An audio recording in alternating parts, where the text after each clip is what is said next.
Step 1. Press the menu button. Then go down to Setup. From the Setup menu, go to USB. Select USB connection mode. Select When Connect. Make sure USB power mode is off.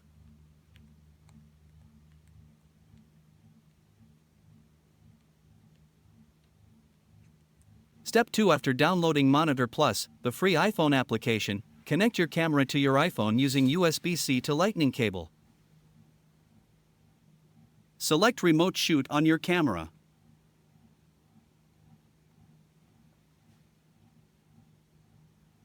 Then select the device shown on the application.